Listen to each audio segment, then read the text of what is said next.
ఈ సభ వల్ల రేవంత్ రెడ్డికి 100% తెలిసి వస్తుందని మేము మనం చేసుకుంటున్నాము. 6 గ్యారంటీలల్లో ఏ ఒక్క గ్యారంటీ సరిగా అమలు చేయలేదు. ఎందుకు చేయలేదంటే ఆ ప్రభుత్వ వైఫల్యం బాగా ఉన్నది. ఫ్రీ బస్సు వస్తున్నది కానీ మీరు చూస్తున్నారు కదా, ఎవరైనా మహిళలు ఎట్లా కొట్టుకుంటున్నారు బస్సులో. ఫ్రీ బస్ ఏడ వస్తున్నది, రావట్లేదు. కోటీశ్వర్లను చేస్తాడు, ఎందుకు చేయడు? మహిళలను ఇప్పుడే వీళ్ళు 2500 ఇచ్చే కోటీశ్వర్లు అయ్యాయి మహిళలు. ఏమైతాళ్ళు కోటీశ్వర్లు? ఏడా ఒక మహిళకు ఏదైనా వచ్చేదంటే చూపెట్టండి. ఒక్క మహిళకు కూడా ఇంతవరకు 2500 వచ్చే ప్రసక్తే లేదు, రాదు కూడా. అది అసంభవం ఇచ్చడం కూడా. ఇప్పుడు ఈ బస్ అనేది ఇవ్వడు, అది అసంభవం కూడా. ఈ సభ ద్వారా రేవంత్ రెడ్డికి నేను ఒకటే చెప్పదలుచుకుంటున్నా, వెంటనే 6 గ్యారంటీలను అమలు చేసి మన తెలంగాణ ప్రభుత్వాన్ని కొంచెం డెవలప్మెంట్ బాటలో నడిపించాలని ఈ సభ ద్వారా మేము కోరుకుంటాను. అసలు పింఛను 2000 నుంచి 4000 ముందే అమలు చేస్తా అన్నారు.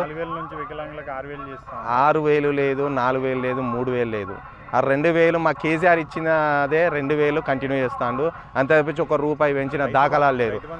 రైతు బంధు అసలు మనకు 15,000 ఒక సంవత్సరానికి ఇస్తా అన్నాడు, కానీ 6,000 12,000 మాత్రమే. 6,000 మాత్రమే ఇంతవరకు వేసాడు. 3 పసలు అయిపోయి 4వ పసలు నడుస్తున్నది. రుణమాఫీ 1 లక్ష లోపు మాత్రం అయింది. 2 లక్షలు చేస్తా అన్నాడు. 2 లక్షల లోపు అది కాలేదు. అదే 100% ఇంప్లిమెంట్ కూడా రుణమాఫీ అనేది చేయలేదు. రేపు సభ చూస్తున్నారు కదా, 1200 ఎకరాలలో ఎంత గ్రాండ్గా ఉన్నదో చూస్తేనే కళ్ళు జగల్ అంటున్నాయి ఈ సభ. రేపు ఒక్కొక్కరు కాంగ్రెస్ వాళ్ళకు కూడా ఈ సభను చూసి ఏంది ఈ కథ, ఏంది కేసీఆర్ ఏంది అని. అసలు అధికారంలో కేసీఆర్ ఉన్నాడా, బీఆర్ఎస్ ప్రభుత్వం ఉన్నా, కాంగ్రెస్ ప్రభుత్వం కూడా అర్థం కావట్లేదు. ఫ్రీగానే ఇచ్చిళ్ళు. రైతులు కూడా వాళ్ళ ఇష్టపూర్వకంగా వచ్చి ఒక 1200 ఎకరాలు కూడా వాళ్ళు ఇష్టపూర్వకంగా ఇచ్చారు.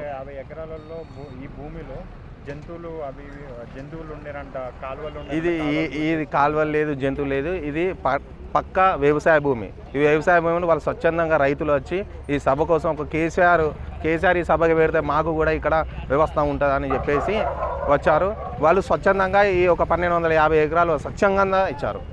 100% కేసీఆర్ సభ తర్వాత 6 గ్యారంటీలు 100% అమలు చేస్తాడు. చూడండి, అది పక్కా చేస్తాడు. ఈ సభ దద్దరిల్లబోతున్నది. తెలంగాణ మొత్తం, తెలంగాణ కాదు 29 రాష్ట్రాల్లో దద్దరిల్లబోతున్నది ఈ సభ. రేపు ఈ సభలో ఏం మాట్లాడతాను అనేది అందరికీ ట్విస్ట్ అయింది. ఈ సభ కేసీఆర్ను ఈ సభ ఏం మాట్లాడతానని చూసేందుకు అసలు ఏంది ఈ వ్యవస్థ ఏంది, ముందు ఫర్దర్గా ఎట్లుండబోతున్నది, తెలంగాణ ప్రజలు ఏ విధంగా మేము ఏం కోల్పోయాము ఇంతవరకు.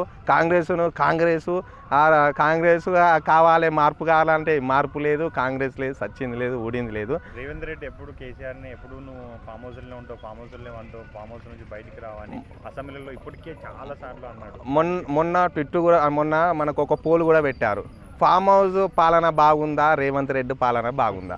ఫామ్ హౌస్ పాలన బాగుంది. 75% ఫామ్ హౌస్ పాలన బాగుంది, 18% మాత్రమే కాంగ్రెస్ పాలన బాగుందని పెట్టారు.